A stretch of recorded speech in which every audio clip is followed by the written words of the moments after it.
आग लगाई है वहां पे 2 दफा लगाई है, एक दफा ऊपर वाली साइड पे लगाई है, एक दफा नीचे वाली साइड पे लगाई है। मैं ये कह नहीं सकता कि किसने लगाई है, मुझे आइडिया नहीं है।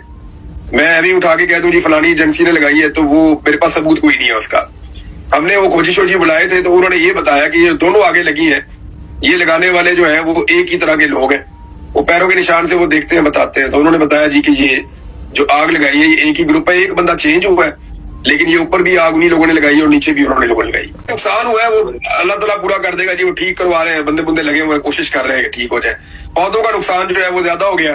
पौधे आपको पता है पैदा करने में बड़े करने में सालों लग जाते हैं, तो वो नुकसान ज्यादा है। बाकी चीजें तो बन जाती है, सोलर जल गए, कश्तियां जल गई है, एक स्कूटर था वो जल गया, कुछ हमारे वहां पे वो थे, एक कमरा था हमारा वो भी जल गया, कुछ हमारे वहां पे जानवर थे उनका मुझे दुख है बेचारे, वो देखे ना वो तो भाग नहीं सकते थे ना। कैप्टिव एनिमल जो है वो जो पालतू जानवर है तो उसको तो भागने का रास्ता भी नहीं मिलता। फिर ऑप्शन क्या होता है, ये हमारी खवातीन घरेलू खवातीन है और इनके पास क्या ऑप्शन रह जाता है। आप पाकिस्तान में रूल ऑफ लॉ तो है ही नहीं, कानून की हुक्मरानी नहीं है, लेकिन मेरी अहलिया ने मेरा बहुत साथ दिया है, मेरे माँ बाप ने बड़ा साथ दिया है, मेरे बच्चे जो है वो उन्होंने काफी सफर किया है, मेरी अहलिया ने बड़ा साथ दिया, वो बेचारी कोशिश करती रही, यानी उसने उसका सब्र कर लेना, उसका सबसे बड़ा साथ देना ये है कि वो सब्र करती रही और उसने हर चीज पे सब्र किया। अल्लाह रब्बुल इज्जत से उसने दुआ की, उसने अल्लाह से अपना राब्ता रखा कि मैं उसे वापस मिल जाऊं, और अल्लाह बड़ा मेहरबान है,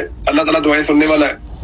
ये है कि मैं यानी मैंने इन्हें खुशियों से ज्यादा तकलीफें दी हैं गुज़िश्ता 3 साल, लेकिन अल्लाह रब्बुल इज्जत से मेरी दुआ है कि ये जितनी भी कोशिश है, जितने पाकिस्तानियों ने भी की है, जो लोग इस तकलीफ से गुजरे हैं, मैं आदम स्वाति साहब को पढ़ा था, वो बता रहे थे कि हालात इन्होंने लोगों के साथ किया, ये इंसानियत सोच सलूक इन्होंने लोगों के साथ किया है।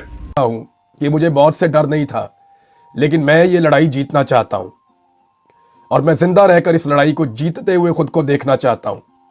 मैं ये लड़ाई जीतूंगा, मैं इनको शिकस्त दूंगा आप सबके साथ मिलकर, मेरा रब मेरी मदद करेगा। मेरा मुल्क ऐसे नहीं चल सकता। सवाल ही पैदा नहीं होता कि ये मुल्क ऐसे चले कि पाकिस्तान की मिलिट्री एस्टेब्लिशमेंट के चंद लोग चंद दूसरे लोगों के साथ बैठकर बंद कमरे में फैसला कर लें कि हमने मुल्क को ऐसे चलाना है और ये मुल्क को उस तरफ मोड़ दें। मेरे मुल्क के करोड़ों लोगों के इज्तिमाई शऊर की तौहीन बार बार नहीं हो सकती। कल अगर हमें नहीं पता था, या हम लाइलम थे, या हम लापरवाह थे, या हमारे पास वो नॉलेज ही नहीं था, तो आज है। अल्लाह का शुक्र है हमारे रब ने हमारी आंखें खोल दी हैं और अब हम इस लड़ाई को लड़ रहे हैं। मैंने कहा था ना कि मैं इस लड़ाई में उतरा अपनी मर्जी से, इस लड़ाई को छोड़ के जाऊंगा अपनी मर्जी से, और मैं वो आखिरी आदमी होऊंगा जो लड़ाई को छोड़ूंगा। तो मैं अपना काम कर रहा हूं, मैं ये चाहता हूं, मेरी ख्वाहिश है, कल क्या होगा मेरा रब जानता है, लेकिन मैं इस लड़ाई को जीतना चाहता हूं और जिंदा रहकर जीतना चाहता हूं। मुझे अपनी लाश गिद्धों के हवाले करने की कोई जरूरत नहीं है। क्या मुझे भी शहीद अरशद शरीफ की तरह शहीद होकर साबित करना पड़ेगा कि मैं मुहिब्बे वतन हूं या मैं मुल्क का गद्दार नहीं हूं? मैं आपको यह मौका नहीं दूंगा। और जहां तक बात है पाकिस्तान से आ जाने की, तो किसी का दिल नहीं करता। मैंने अपना पूरा खानदान दरबदर करवा दिया है, हम सारे रुल गए हैं, हर कारोबार बंद हो गया है, सारी खुशियां हमसे छिन गई हैं। कई लोग कहते हैं कि पैसा वैसा कमाते हैं ये इसमें से, सोशल मीडिया में से, ये इतना सा पैसा है जितना नुकसान हमने बर्दाश्त किया है। जितनी बड़ी बड़ी ऑफर्स पाकिस्तान की इस एस्टेब्लिशमेंट ने और इनके चहीतों ने मुझे की है, कोई सोच भी नहीं सकता। बराह रास्त तो आने की जरूरत नहीं है, लेकिन जिन लोगों के जरिए मुझ तक पैगामात पहुंचाए गए वो फिगर्स आप सुन लें तो आप कानों को हाथ लगाएं। और जो लोग एक एक MNA खरीदने के लिए 70-70 करोड़ रुपया दे रहे होंगे, वो मेरी आवाज को बंद करने के लिए क्या कर रहे होंगे, जरा सोचो इस बारे में, आपको आइडिया हो जाएगा। हाँ, मुझे ये काम करना पड़ता है, इसमें से मैं पैसे भी कमाता हूं कि मैं अपने बच्चों की तालीम जारी रख सकूं, अपने खानदान को खाना खिला सकूं, अपना ख्याल रख सकूं, अपनी फैमिली का ख्याल रख सकूं, और बहुत सारे और लोग जो मुझसे जुड़े हैं उनका ख्याल रख सकूं। लेकिन मैंने जो खोया है वो इससे बहुत बड़ा है। मैं आज अपने मुल्क से बाहर पता नहीं कहां पड़ा हूं, किस जगह पे, ये छोटा सा कमरा है, यहां बैठ के मैं ये प्रोग्राम कर रहा हूं और आप इसको देख रहे हैं। तो मौत से नहीं डरता हूं मैं, लेकिन मैं मरना नहीं चाहता, मैं जीतना चाहता हूं और खुद को जीतते हुए देखना चाहता हूं। और इंशाअल्लाह हम इस लड़ाई को जीतेंगे। मेरे लोगों के शऊर की इज्तिमाई तौहीन जो की जा रही है, जो इज्तिमाई शऊर की तौहीन हो रही है मेरे लोगों की, वो खत्म होगी और हम मिलकर इसे खत्म करेंगे। जब अवाम खड़ी होगी तब इमरान खान बाहर आएगा। जब अवाम एस्टेब्लिशमेंट को नकेल डालेगी और उनको उनकी आईनी हदूद के अंदर वापस धकेल देगी, तब इमरान खान बाहर आएगा और तब पाकिस्तान में फ्री एंड फेयर इलेक्शन भी हो जाएगा। सबसे बड़ा टास्क पाकिस्तानियों के सामने एक ही है कि पाकिस्तान और पाकिस्तानी 25 करोड़ लोग हैं, हल्का सा ऐसे करके झटका लगाएंगे, सब कुछ ठीक हो जाएगा। पाकिस्तानी फैसला करें और फैसला करके पाकिस्तान की मिलिट्री एस्टेब्लिशमेंट को देंगे ना। एमक्यूएम को शिकवा किससे है? मिलिट्री एस्टेब्लिशमेंट से। नून लीग को आजकल वो गोद में बैठे हुए हैं, लेकिन वो भी अपनी तबाही के लिए मिलिट्री एस्टेब्लिशमेंट को जिम्मेदार कहते हैं। पीपल्स पार्टी जो है वो जुल्फिकार जी भुट्टो के कत्ल से लेकर बेनजीर भुट्टो की शहादत तक, और आज तक वो ये कहती है कि जी मिलिट्री एस्टेब्लिशमेंट ने किया जो किया। बादशाह खान से लेकर आज तक एएनपी मिलिट्री एस्टेब्लिशमेंट को सारे मसाइल का जिम्मेदार समझती है। ये सिर्फ मौलवियों की थोड़ी बहुत जमातें अगर आप बीच में से निकाल दें तो बाकी सारे तो एस्टेब्लिशमेंट के खिलाफ हैं। जितनी अवामी पॉलिटिकल पार्टीज हैं पाकिस्तान में बड़ी, पीटीआई समेत, ये सारे तो एंटी एस्टेब्लिशमेंट है। अंदर से तो इनके अंदर ये सोच है कि इन्होंने हमें तबाह किया, यहां तक पहुंचा दिया है। आज सियासतदान की पाकिस्तान में इज्जत कोई नहीं है, सिर्फ एक ही इदारा है जो डंडे के साथ पूरे मुल्क को चला रहा है।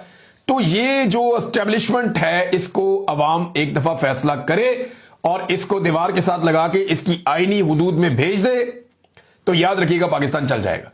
फिर इमरान खान भी छूट जाएगा, वरना नहीं। इमरान खान तो पाकिस्तानियों के बच्चों की लड़ाई लड़ रहा है, तो पाकिस्तानियों की रिस्पॉन्सिबिलिटी है ना कि इमरान को निकालने के लिए तहरीक चलाएं। भाई जिन लोगों के लिए इमरान खान लड़ाई लड़ रहा है, अगर अपने बच्चों के लिए लड़ना होता तो 1 मिनट में डील करके अपने बच्चों के पास चला जाता, अपने बच्चों के पास बैठ जाता। लेकिन क्योंकि वो पाकिस्तानियों के लिए लड़ रहा है, तो पाकिस्तानियों का पहला हक है कि वो इमरान खान के लिए आवाज उठाएं। और देखें, अमेरिका करे, कोई भी करे, दुनिया में जहां मर्जी जो मर्जी होता रहे, जब तक पाकिस्तानी खड़े नहीं होंगे तब तक पाकिस्तान तब्दील नहीं होगा। वो एक बड़ा जबरदस्त एक शेर है कि जबर का मौसम कब बदलेगा, हम बदलेंगे तब बदलेगा। हमें बदलना पड़ेगा, तभी जबर का यह मौसम बदलेगा। और हमारे बदलने से मुराद यह है कि हमें टाइम निकालना पड़ेगा अपनी जरूरियात जिंदगी को और अपनी मसरूफियात जिंदगी को चंद दिनों के लिए एक साइड पे रखकर सारे जरूरी काम छोड़कर यह जरूरी काम करना पड़ेगा कि पहले मुल्क को सीधा कर लें, इसको एक ट्रैक पे डाल दें। और पाकिस्तानियों को ये चंद दिन ही लगेंगे, 2-4 दिन की बात है टोटल। वैसे तो चंद घंटों में पाकिस्तान का पूरा निजाम पाकिस्तानियों के कदमों में सरेंडर कर जाएगा, लेकिन इसको पूरा ठीक करने में चंद दिन लग जाएंगे। और चंद दिन के अंदर यह सारा हमेशा के लिए ठीक हो जाएगा। बांग्लादेश में हुआ ना, बाकी जगहों पे हुआ, तो पाकिस्तान में भी हो जाएगा। तो पाकिस्तानियों ने फैसला करना है कि ये नेक काम पाकिस्तानियों ने कब करना है। ये जो नाइंसाफी इस वक्त पाकिस्तान में हो रही है, ये ऐसे ही होती रहेगी। आपको ये झटके लगते रहेंगे और आपको अजीबोगरीब खबरें पाकिस्तान में मिलती रहेंगी, क्योंकि ना पाकिस्तान में कोई निजाम है, ना जमहूरियत है, ना आज़ादी इज़हार राय है और ना अदलिया आज़ाद है। ये बेचारे कैद और मुक़य्यद किस्म के जज हैं, इनके दिमाग भी कैद हैं, इनके हाथ भी कैद हैं, इनके कलम भी कैद हैं। ये आज़ादी के साथ फैसला करने की सलाहियत नहीं रखते। और जो पाकिस्तान की अदलिया और पार्लियामेंट की हालत कर दी है पाकिस्तान की मिलिट्री एस्टेब्लिशमेंट ने, उसके बाद तो अब सवाल ही पैदा नहीं होता।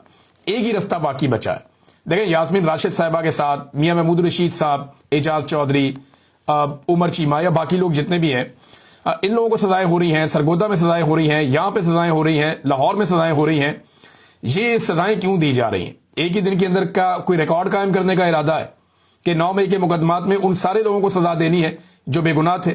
इन मुकदमात का ट्रायल जो है वो आखिरी दिनों में मीडिया को कवर नहीं करने दिया गया। इसलिए नहीं करने दिया गया कि मीडिया रोजाना की बुनियाद पर पोल खोल रहा था कि ट्रायल के अंदर तो हुकूमत केस हार रही है, ट्रायल के अंदर तो पुलिस और इंतजामिया और प्रोसिक्यूशन और गवाहान जो है वो झूठे साबित हो रहे हैं, तो झूठे ट्रायल के अंदर सजा कैसे दी जा सकती है? तो फिर रास्ता यह निकाला गया कि मीडिया का दाखिला बंद कर दिया जाए। लेकिन मैं खराज तहसीन पेश करता हूं उन सहाफियों को जो लगातार राब्ते में रहे और वो किसी ना किसी तरह खबरें निकालकर इस ट्रायल की चीजें मंजरे आम पर लाते रहे। अब पाकिस्तान का बिकाऊ मीडिया है, बहुत कंट्रोल मीडिया है, वो बेचारा बता ही नहीं सकता कि अंदर क्या हुआ। पाकिस्तान की पॉलिटिकल पार्टीज जो हैं वो सारी इमरान खान से डरती हैं और एस्टेब्लिशमेंट के कंट्रोल में है, तो मामला तो कंट्रोल में है एस्टेब्लिशमेंट के। रास्ता एक ही बचा है। अब इस सारे निजाम को अवाम के डंडे की जरूरत है।